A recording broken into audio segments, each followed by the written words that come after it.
Hi, I'm Spiders, and a lot of people have been asking for a showcase on my new curve build that I'm using, so that's what I'll be doing in this video. I've been using this build a lot in Chime, especially during last season, and was able to reach a pretty high top 50 end of season finish. Anyway, let's get into the stats. Alright, so here you can see the stats for the build. Now, for the most part, this is pretty standard stuff, although something I will say about curve builds is because of the way the stats work out, you will see some variation in the amount of points that people put into intelligence, willpower, and charisma for their builds. But I decided to go for all the dead gods here. Now, if you don't want to go all the dead gods, you can go for heretics or something instead, just push around the stat points a bit. Or you can try and go 55 charisma if you want. But for this build, I just decided to keep it simple and stick with all the dead gods. It's a pretty consistent utility, and even though I did get a post shrine, if you summon someone twice, it does add up to the normal all the dead gods boost. And I still think it's really good even without the full effect from post shrine, all the dead gods. But besides that, I did go strength pre-shrine, and that's because this is a spectre path build, which is what I recommend going on this build. So that is why there's 20 strength post shrine, not 30 like you would normally have. And for the traits, I decided to go 6 vitality, 4 erudition, and 2 song chant. This was just a pretty good balance I was able to find for maintaining the proper amount of erudition you need, as well as maximizing health with some offense boosts as well from the song chant. And for the boons and flaws, I went pack mule and steadfast for the boons with simple as the flaw. This is a pretty standard loadout. You don't have to go this if you don't want to. I just decided to try and min-max it perfectly. And you need to get steadfast for PvP, so that's what I recommend. Now the pre-shrine order is first 40 strength, then 40 intelligence, and then finally 65 willpower. This is the order that I think will give you the greatest chance of getting all the talents that you need. Also, here you can see the pre-shrine talents you should get as well. Try to get all of these if you can if you want to have this build be as good as possible. Now for the post-shrine stat order, if you want to make it as easy as possible for yourself, then you can get 25 agility first, then get 25 charisma, then get 60 gale breath, then get 50 fortitude, then get back up to 20 strength so you can get spine cutter, and then just level up the rest of your stats on a max whatever order you want, which is fortitude up to 90, gale breath up to 80, and medium weapon up to 25. Since it doesn't really matter at this point which stats you level up in which order. And now let's go through the talents. I didn't really do anything too special here that you wouldn't be able to see just from the stats, but here they are if you want to. This is pretty much perfectly min-max, so yeah, this is a pretty good loadout to run if you want to. And next up we have the mantras. So first off, we have Gale Lunge, of course. Everyone always runs this, very good. I have a wind gem on it. I think the wind gem is pretty useful with it. It doesn't do too much damage anyway, so this is great either way. So yeah, Gale Lunge, nothing surprising there. Now Gale Punch. Gale Punch is one that probably most people would not expect. So I decided to go Gale Punch for the posture damage because Curve Blade and Winds builds generally struggle a lot against F holders, so it doesn't have much chip or posture damage. But Gale Punch does a lot of posture damage.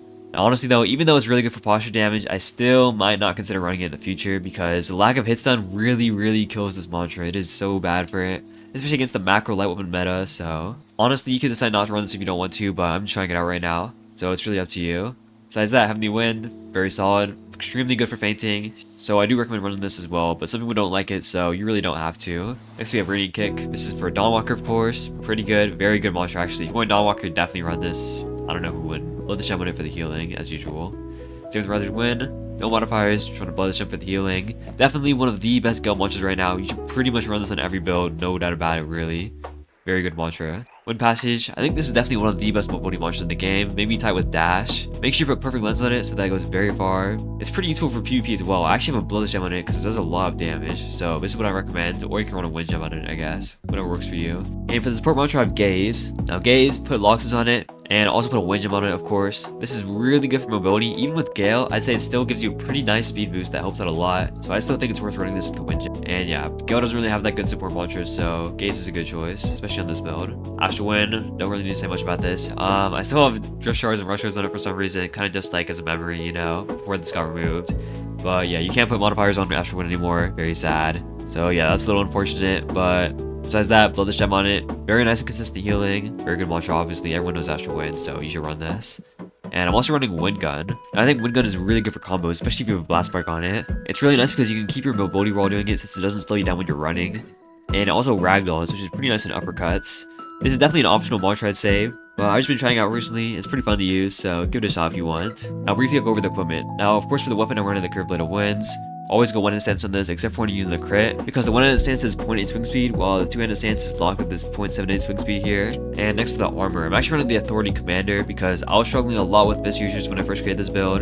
I don't really fight them as much anymore since everyone's on Cerulean though, so I might be switching to the Prophet's Cloak, but it's sort of up to you here. There's lots of good options for your armor. I'm also running a pretty good Iron Singer with Viscosity on it, since I still think Viscosity is really good. Moonlit Earrings, almost God Roll here, but pretty much you just get the 2 HP, that's all you get from it. And also Bloodfeather Mask, best mask in the game, helps against Shadow a little bit. For the helmet, I have a pretty decent helmet here, and also has multiplicity on it, which is the best helmet enchant in the game pretty much right now. You should definitely be running this on every build if you can, if possible. And here I have the almost God rolled star boots. If it had 30 HP instead of 29, this would be God roll. And I also forgot to put an enchant on it, but if I did put an enchant on it, I probably would put bounce on it to help against this Cerulean dagger, sound arm meta, you know.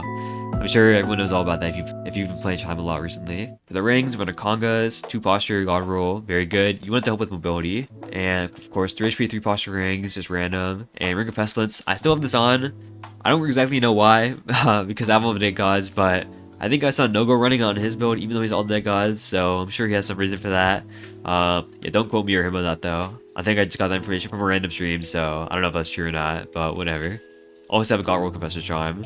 But yeah, this is all, by the way, equipment for my last build. I kind of just transferred it over, so that's why I kind of look similar to one of my original builds I did a showcase on before, a while ago. But yeah, very good, very solid equipment for sure. And now finally, for the summary. Now, I do have 545 HP, 39 posture, which is quite a lot, especially if you see the 37.7% physical, which is especially thanks to the Authority Commander. But yeah, very, very strong defense on this build. That is a pretty strong point of it. It's kind of what the emphasis was, especially when I was making this build too. So this build is tanky for sure. You won't have to really worry about that. And yeah, 42 hours on it. I've been playing on it a pretty good, decent bit. But yeah, pretty simple stuff. Definitely want to get the good, talented stuff on this build. And the defense will be very reliable for sure. So you shouldn't really have to worry about that on this end of the build. And that was my best curve build. If you make this build, I guarantee you that if you're good enough in the game, this build will be able to take you very far. Thank you for watching, and see you in the next one.